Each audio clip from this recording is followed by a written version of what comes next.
pessoal, tudo bom com vocês?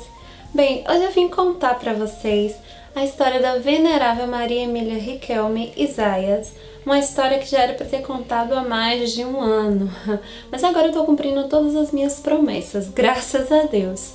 A história dela vem desse livro, eu aprendi com esse livro que foi mandado por uma das missionárias que fazem parte da congregação dela, que é o livro Amazonas de Granada, o qual conta a história de vida dela, e ela me enviou outro livro também, que conta a história da congregação, mas eu ainda não li. Então, aqui eu vou contar para vocês a história dela. Acho que muitos de vocês não a conhecem como eu não a conhecia, mas ela tem muito a nos ensinar.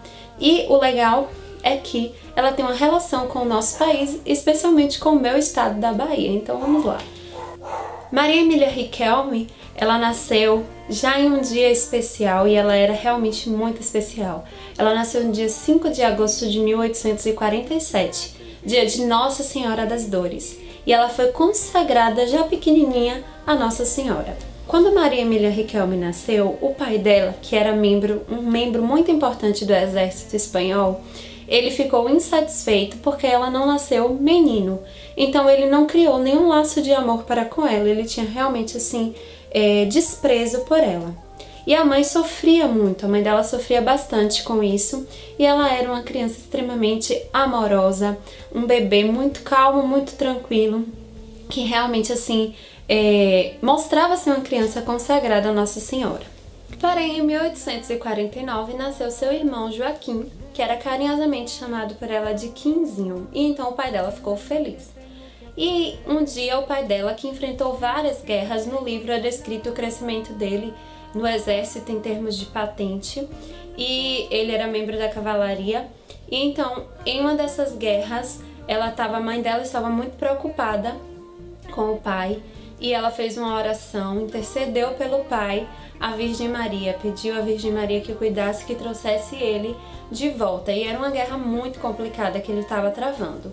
Quando ele chegou em casa, graças a Deus, são e salvo, a mãe dela relatou esse fato. E então ele ficou cheio de amor e cheio de gratidão para com a filhinha dele, que intercedeu por ele tão pequenininha que ele nunca tinha demonstrado nenhum amor. E mesmo assim ela era cheia de amor por ele. Com 7 anos, sua mãe morreu, então ficou apenas seu pai, ela e seu irmão Quinzinho. E assim eles começaram a acompanhar o pai por onde quer que ele fosse, dentro da Espanha. Cada momento ele estava em uma cidade, porque ele era o general, era ele quem liderava o exército, então ele não abandonou a família, ele levava a família com ele, claro, buscando protegê-los de qualquer perigo. E assim, desde cedo, de muito cedo, ela começou a despertar esse desejo de ser uma religiosa, de ser uma consagrada. Com 12 anos ela consagrou-se a Jesus, consagrou a castidade dela a Jesus. Mas os planos do pai dela não eram nem de casá-la, mas ele queria a companhia dela, para ele era necessária a presença física dela perto dele. E ela, apesar de sofrer muito com isso, porque ela queria ser religiosa, ela queria o quanto antes poder se entregar, ser esposa de Jesus, mas ela teve que aguardar e obedientemente ela esperou. Com 17 anos, Quinzinho veio a falecer, ficando assim da família apenas o Sr. Joaquim e Maria Emília Riquelme. Dessa forma, ela não podia mesmo abandonar o pai, deixar o pai, porque era até uma questão mesmo de saúde, era uma questão de auxílio, de apoio à presença dela. Jesus mío, por tu amor. Nesse processo, ela conheceu 2 irmãos órfãos do qual precisavam muito de ajuda, e ela os acolheu e os ajudou. Posteriormente, o rapaz se tornou padre e a moça se tornou freira da congregação de Maria Emília e era inseparável, era assim realmente o braço direito de Maria Emília.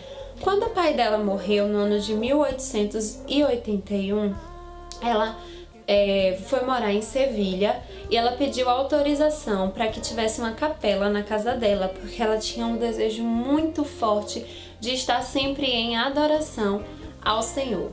E assim ela conseguiu a permissão E aos poucos ela conseguiu se consagrar, mas foi despertando o desejo no coração dela de ela fundar uma congregação que fosse voltada para Maria Santíssima e para o Santíssimo Sacramento. Uma congregação que tivesse adoração constante. E assim, ela foi buscar o processo para poder fundar a congregação, criar a congregação. Ela esteve com o Santo Padre, o Papa da época, para pedir essa autorização, junto com essa grande amiga dela. E claro que teve muitos problemas, muitas dificuldades. Ela tinha muitos bens, porque ela foi a única herdeira do pai. Então, depois que ela conseguiu a permissão, ela fez o levantamento financeiro e começou na cidade de Granada a criar essa sua congregação, a qual eu vou botar, se eu puder, se eu conseguir, algumas fotos para vocês.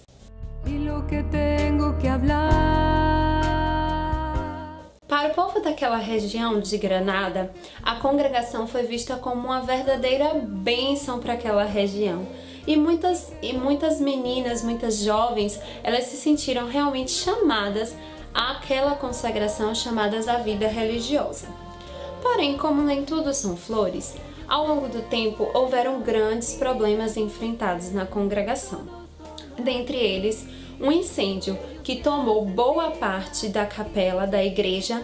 E o interessante é que quando esse incêndio aconteceu, estava todo mundo assim agitado, todo mundo preocupado realmente em cessar o fogo.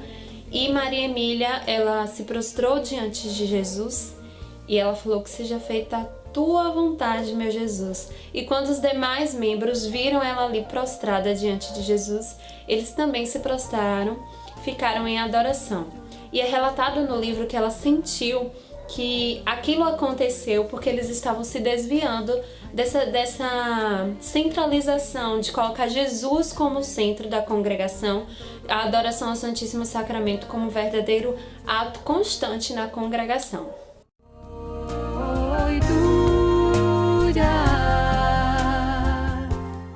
Houveram ainda muitos outros episódios, principalmente por causa da guerra, que criaram muitos problemas na congregação. Dentre eles, alguns eventos de calúnia. Um deles foi um jovem rapaz que começou a caluniar Maria Emília Riquelme e a caluniar a congregação, falando horrores, coisas que realmente não tinham nada a ver com a congregação.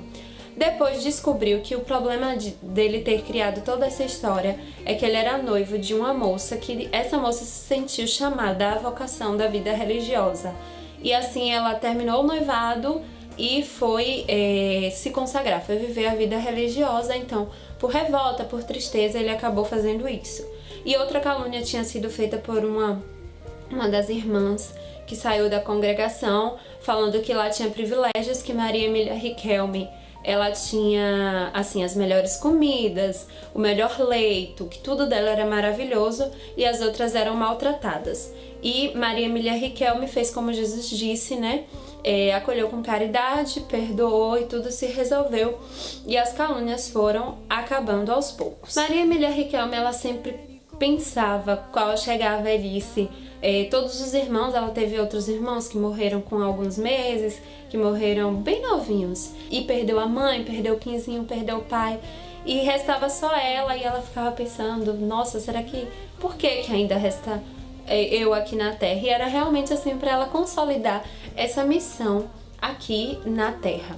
Então ela morreu em dezembro do ano de 1940, com 93 anos.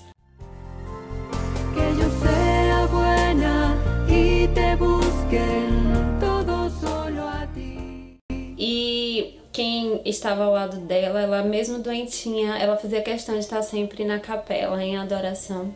E estava ao lado dela grandes auxiliares, grandes amigas, que foram se formando ao longo do tempo nessa congregação. Porque eu falei que essa congregação ela tem um vínculo importante com o nosso país, porque ela foi crescendo muito rápido e foi para Sevilha, foi para Madrid e foi para outros países. E foi chegado o momento em que era necessário que ela cruzasse o Atlântico. E aqui, depois de longas viagens, Maria Emília Riquelme não esteve aqui, mas as missionárias estiveram aqui. Elas são chamadas de Missame, porque é missionária do Santíssimo Sacramento e Maria Imaculada. Então, Algumas missões passaram aí por viagem de navio, viagem de trem e até mesmo de automóvel, até chegar em Caetité, aqui na Bahia, aqui no Brasil, claro. E chegando aqui, elas fizeram uma missão muito linda em Caetité. Não apenas a missão religiosa, a missão de catequizar, mas uma missão educacional. É uma missão desmembrada em 3. Missão eucarística, missão mariana, que completa o nome, e a missão missionária mesmo. Então aqui em Caetité elas conseguiram fazer esse trabalho missionário, foram em outras cidades, inclusive esteve na minha cidade, em Quaraci, Bahia. Vou olhar o ano que elas estiveram aqui. Pronto, é o último aqui, Fraternidade Maria Emília, esteve em Quaraci, Bahia, mas não tem o ano, pensei que tivesse o ano, não tem. Estiveram em Tubarão, em Santa Catarina, Boquira, na Bahia, no Rio de Janeiro, Alagoinhas, e em Salvador virou a sede regional e a sede delas aqui no Brasil, que é até hoje essa sede.